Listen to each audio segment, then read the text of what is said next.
Hello student, last lecture में हमने share certificate के बारे में देखा था। डुप्लीकेट शेयर सर्टिफिकेट उसके बारे में हमने मीनिंग देखा था और कंटेंट्स ऑफ शेयर सर्टिफिकेट उसके बारे में हमने स्टडी की थी।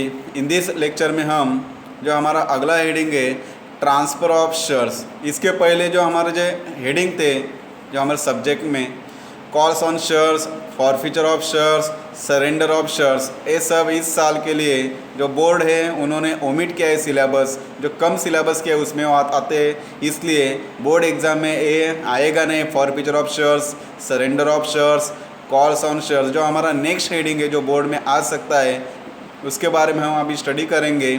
सो let us start transfer of shares. So you know guys, what is the transfer of shares? Transfer means दूसरों को शेयर देना, सेल करना, बेचना। So see, transfer of shares means voluntary transfer of shares by a member of a company in favour of another person. इधर उन्होंने clear इसका meaning दिया है, what is the transfer of shares. So transfer का मतलब दिया है voluntary transfer. एक कंपनी का मेंबर्स जिसका नाम कंपनी के जो रजिस्टर ऑफ मेंबर्स में रिकॉर्ड है, वो अपनी इच्छा से अपने शेयर्स दूसरे पर्सन को ट्रांसफ़र करता है, खुद की इच्छा से। उसके ऊपर कोई फोर्स नहीं किया जाता। उसकी इच्छा रहेगी तो वो अपने शेयर्स दूसरे व्यक्ति को बेच सकता है, ट्रांसफ़र कर सकता है। A member may transfer the shares for consideration or give it away as gift.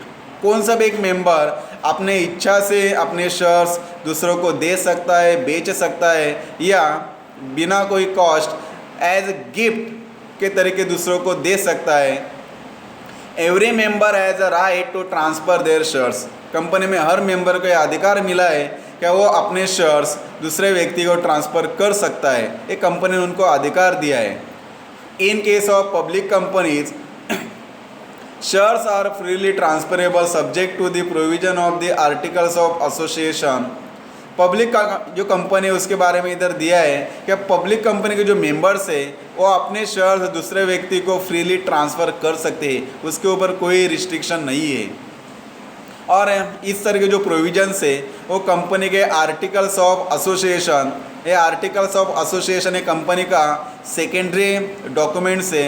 ये आर्टिकल्स में कंपनी के all internal rules about the management, इसके जो आर्टिकल्स में कंपनी के मैनेजमेंट के जो इंटरनल रूल्स है वो सब दिए जाते हैं। और as per the articles of association, इसमें जो रूल दिए इसके हिसाब से पब्लिक कंपनी के जो मेंबर्स है, जो शेयर होल्डर है, वो अपने शेयर दूसरे व्यक्ति को फ्रीली ट्रांसफ़र कर सकता है और पब्लिक कंपनी के शेयर्स फ्रीली ट्रांसफ़र हो सकते हैं।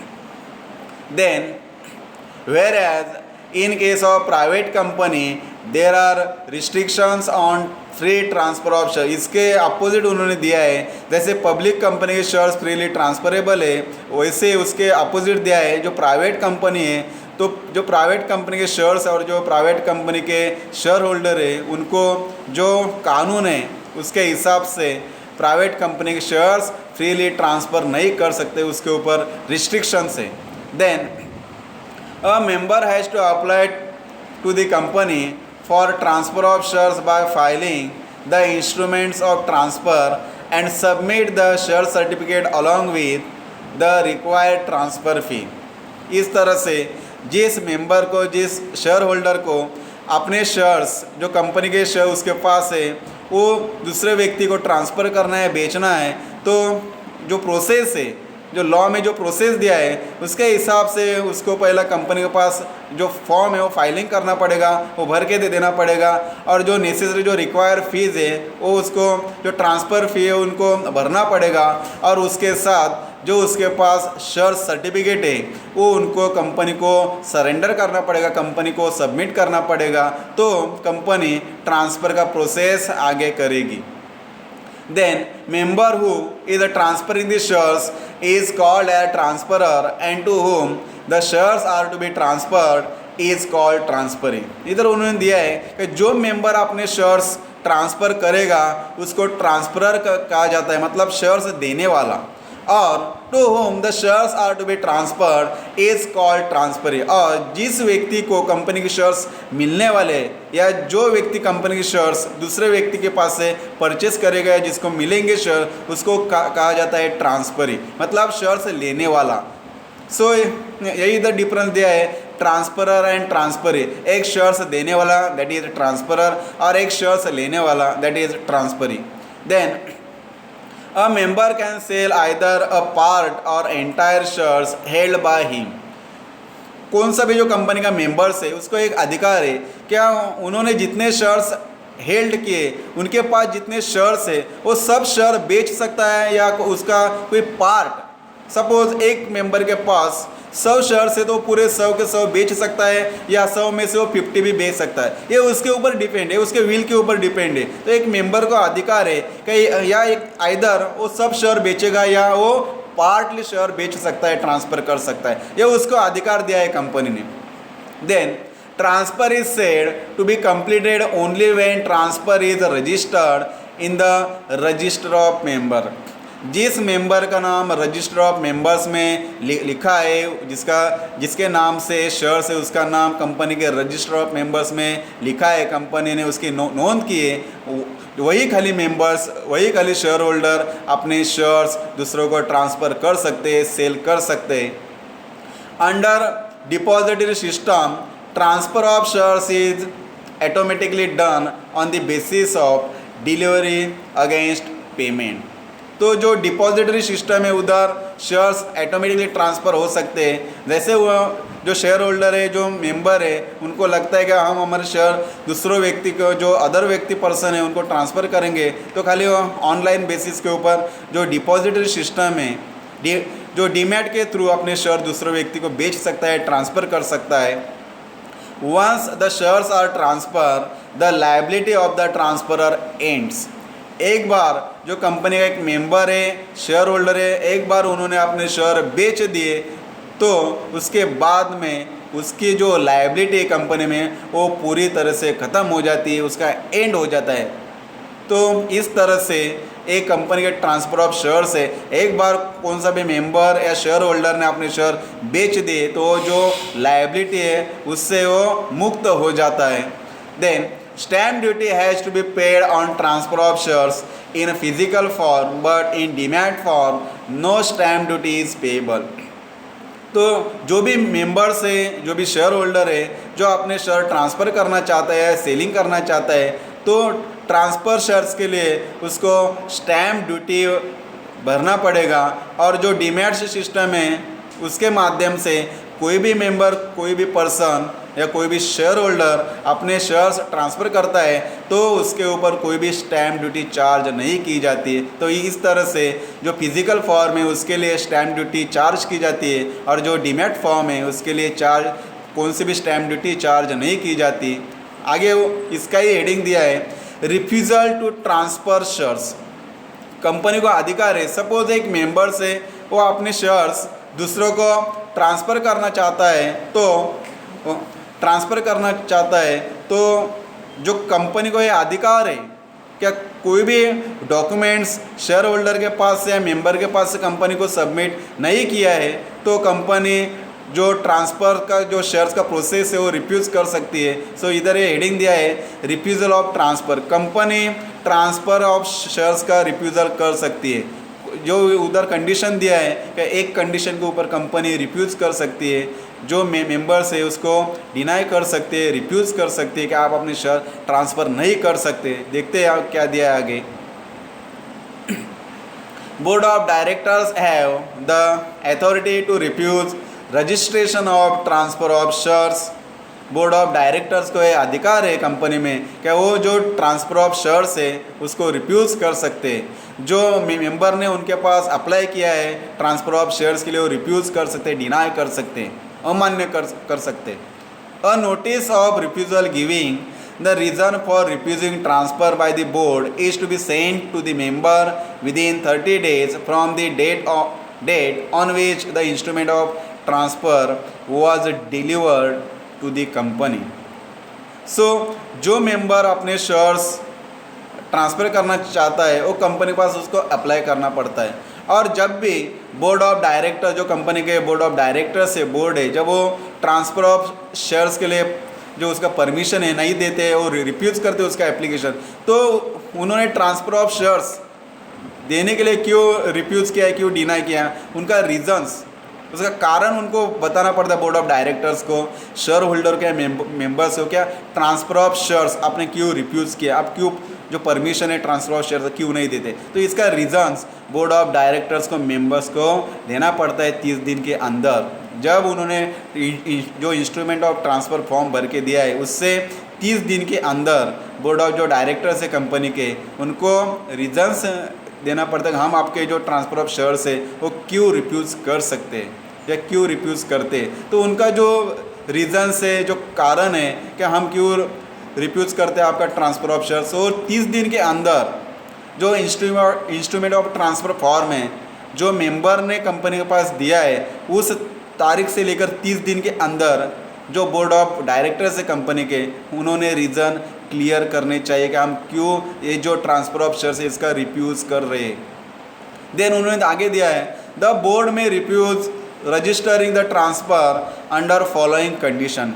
इधर कंडीशन दिया है कि आप बोर्ड क्यों रिफ्यूज़ कर सकते हैं ट्रांसफ़र ऑफ शेयर्स। पहला कंडीशन दिया है when the provisions of transfer of shares as given in the articles of association is not fulfilled by the members.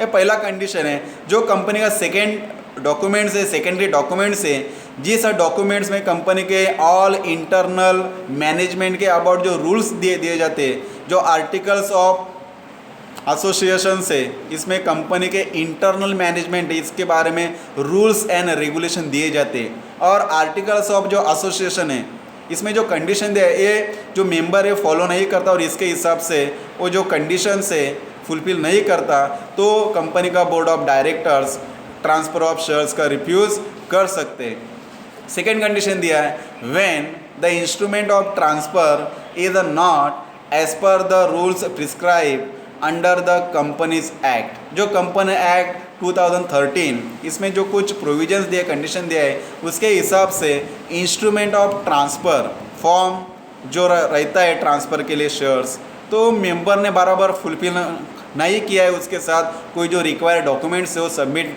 नहीं किए है कंपनी को, तो कंपनी के बोर्ड ऑफ डायरेक्टर्स जो ट्रांसफ़र ऑफ शेयर्स है उसके लिए कंपनी के बोर्ड ऑफ डायरेक्टर्स जो परमिशन है वो नहीं देते, वो रिफ्यूज़ करते, refuse to transfer of shares, ये दूसरी कंडीशन है।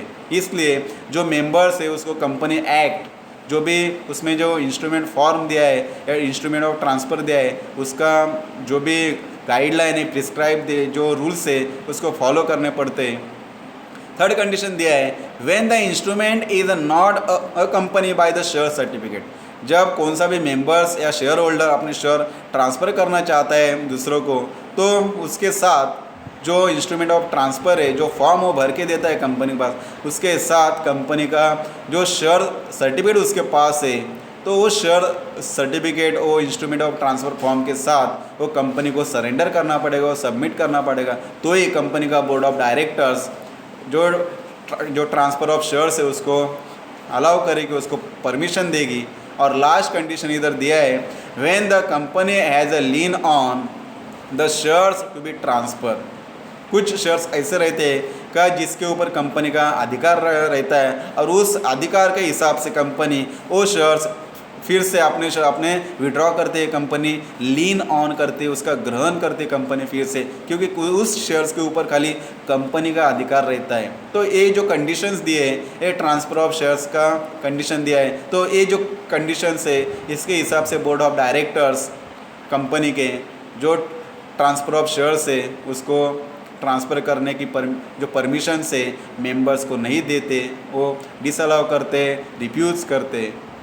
Then a member may appeal to the NCLT against the refusal by the board within a period 30 days from the date of receipt refusal notice। जब भी company के board of directors refuse करते हैं transfer of shares को, तो share holder के member को एक नोटिस भेजी जाती है कि आपके शेयर जो ट्रांसफ़र है वो कंपनी अलाउ नहीं करती, बोर्ड ऑफ डायरेक्टर्स ऑब्जेक्शन लिया है और उसने रिफ्यूज़ किया है ट्रांसफ़र ऑफ शेयर्स को। तो एक नोटिस मेंबर को भेजा जाता है। तो जो नोटिस उनको मिलती है मेंबर को, तो उसके खिलाफ अपील जो मेंबर्स है, जो शेयर होल्डर, उसको अपील का अधिकार है। जो नेशनल कंपनी लॉ ट्रिब्यूट है, NCLT, national company law tribute, इसमें वो अप्लाई कर सकते, अपील कर सकते। जो बोर्ड डायरेक्टर्स है, बोर्ड ऑफ डायरेक्टर्स या बोर्ड ने जो उनके नोटिस दिया है उसके अगेंस्ट OS जो ट्रिब्यूनल है उसमें जा सकते और उनको उधर अपील कर सकते। Then if no notice is receive, the member can appeal within 60 days in case of private company and within 90 days in case of public company.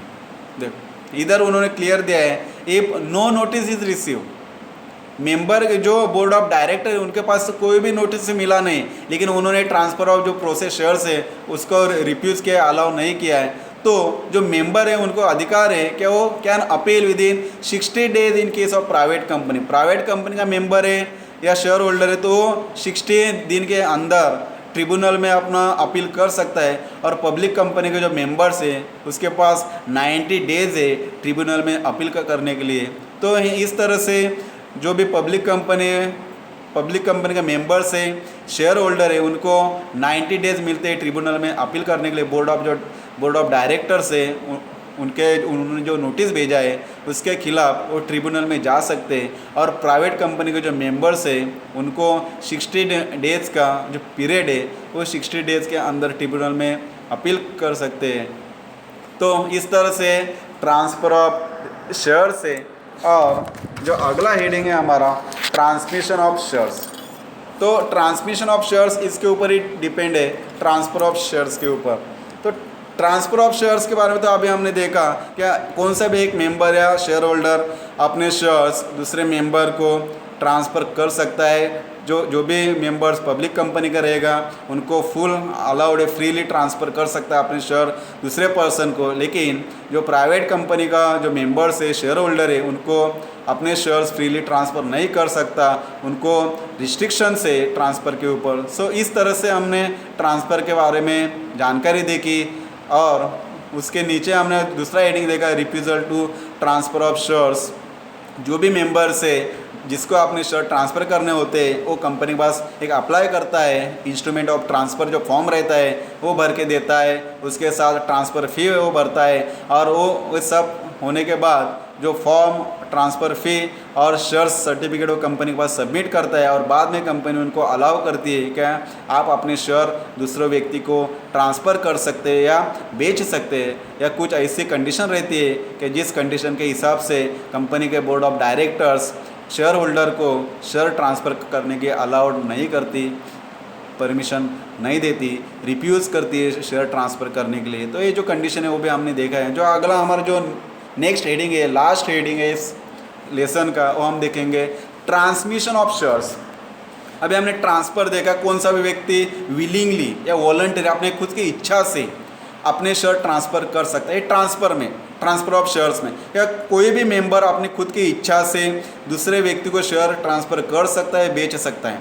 अभी ट्रांसमिशन थोड़ा अलग है, मतलब एक ही है दोनों का, शेयर दूसरों को देना या दूसरों को मिलना शेयर्स। लेकिन ट्रांसमिशन का मतलब क्या है, क्या ट्रांसमिशन शेयर्स कब होते हैं, जब कौन सा भी मेंबर्स एक्सपायर हो जाता है, डेड हो जाता है या इंसॉल्वेंट हो जाता है, मतलब अनएबल टू पे द डेब्ट अमाउंट ऑफ द कंपनी, या इंसैनिटी हो जाता है। तो ये जो कंडीशंस है इसके हिसाब से कभी कोर्ट उनके शेयर्स ट्रांसमिशन करता है, उनके जो लीगल हेयर है, जो उनके वारिस है, लीगली वारिस, तो उनको ये शेयर्स जो एक्सपायर्ड मेंबर है, जो डाइड मेंबर है, उनके शेयर्स उनके जो लीगल हेयर है, वारिस है, उनको ट्रांसफ़र किए जाते हैं। So let us see about the transmission of shares. Transmission of shares takes place due to operation of law, that is the shares of a member is automatically transferred to another person on the death, insolvency और insanity of a member. इधर उन्होंने दिया है क्या transmission of share से कब happen होता है, that is due to operation of law, एक कानून से किए जाते ट्रांसफ़र। कोड से ट्रांसफ़र किए जाते हैं। कानून के जो कानून है उनमें जो प्रोविज़न दिया है उनके अकॉर्डिंग टू प्रोविजंस और लॉ, इसके हिसाब से मेंबर के शेयर्स वो डाइड होने के बाद, एक्सपायर होने के बाद, डेथ होने के बाद या इंसॉल्वेंसी होने के बाद ऑपरेशन ऑफ लॉ में जो भी ऑपरेशन दिया है, जो कंडीशन दिए हैं, जो रूल्स दिए, उनके हिसाब से जो डेथ मेंबर से इंसॉल्वेंसी हुआ है जो मेंबर, उनके शेयर्स लीगली उनके लीगल हेयर को, जो उनका कानूनी वारिस है, उनके वारिस को उनके शेयर्स दिए जाते हैं by the operation of law. और इसको ही कहा जाता है ट्रांसमिशन ऑफ शेयर्स। मतलब कानून से उनके जो डेथ मेंबर है और जो इंसॉल्वेंसी हुआ है उनके शेयर्स, वो मेंबर के शेयर्स उनको लीगली, उनके जो लीगली हेयर है, जो वारिस है, जो सक्सेसर है, उनको दिए जाते हैं ऑपरेशन ऑफ लॉ। इसको ही कहा जाता है ट्रांसफर ऑफ शेयर्स। देन दस transmission of shares is an involuntary action. ये मेंबर खुद की इच्छा से नहीं करता। वो मेंबर तो एक्सपायर्ड हो गए हैं, वो डेथ हो गए हैं, वो इंसॉल्वेंट हो गए हैं, तो ये जो ट्रांसमिशन होता है ये खुद की इच्छा से नहीं होता, ये इनवॉलंटरी एक्शन है। क्योंकि उनको ही मालूम नहीं कि मेरे शेयर से और मैं मेरे शेयर दूसरों को ट्रांसफ़र कर सकता हूँ, क्योंकि उनको मालूम है सम टाइम जो मेंबर है वो डेथ होता है, सम टाइम जो मेंबर है इंसॉल्वेंट होता है, तो उनको खुद को मालूम नहीं कि मेरे पास कौन से कंपनी के शेयर्स है। तो ये जो कंडीशंस है, इस कंडीशन के मुताबिक जो कोर्ट ऑफ लॉ है, जो कोर्ट में कोर्ट ऑर्डर देता है, क्या इस तरह के जो मेंबर्स है, जो डेथ हुआ है या इंसॉल्वेंट हुआ है, उनके शेयर्स उसके लीगल हेयर को ट्रांसफ़र किए जाए। Then there is only one party, that is a legal heir, who initiate the process of transmission. इधर एक ही पार्टी रहती है, क्योंकि मेंबर के डेथ होने के बाद उनका एक ही पार्टी रहती है, उनका लीगल हेयर, उसके लीगली वारिस, और उनको ये शेयर्स ट्रांसमिशन किए जाते हैं, ट्रांसफ़र किए जाते उनके नाम से, ऑपरेशन ऑफ लॉ के हिसाब से। देन द लीगल हेयर और official receiver need not pay any consideration for shares. Then original liability of the members continue in case of transmission. ताकि जिस तरह से कोई भी मेंबर का डेथ हो जाता है, इंसॉल्वेंट हो जाता है, तो उसकी जो लाइबिलिटी है, तो पूरे जो शेयर्स है उसके लीगल हेयर को ट्रांसफ़र किए जाते हैं, और उसकी लाइबिलिटी भी उनके लीगल हेयर के पास ट्रांसफ़र की जाती है, ट्रांसमिशन की जाती है। Then there is a no need to submit instrument of transfer or pay stamp duty. So इधर उन्होंने क्लियर दिया है ट्रांसमिशन ऑफ शेयर्स में कौन सी भी स्टैम्प ड्यूटी उनके जो हेयर है, जो लीगल वारिस है, उनको पेड नहीं करनी पड़ती, या उनको कोई भी ट्रांसफ़र जो इंस्ट्रूमेंट ऑफ ट्रांसफ़र है वो नहीं भरना पड़ता, फिलअप नहीं करना पड़ता। तो ये इधर बहुत एक बेनिफिट है जो लीगल हेयर है उनके लिए, का जो भी डेथ में मेंबर के लीगल हेयर है, या जो इंसॉल्वेंट हुआ है मेंबर, उनके जो लीगल हेयर है उनको कोई भी स्टैम्प ड्यूटी नहीं भरनी पड़ती ट्रांसमिशन ऑफ शेयर्स के लिए, या उनको इंस्ट्रूमेंट ऑफ ट्रांसफ़र कोई भी फिलअप फॉर्म नहीं करना पड़ता।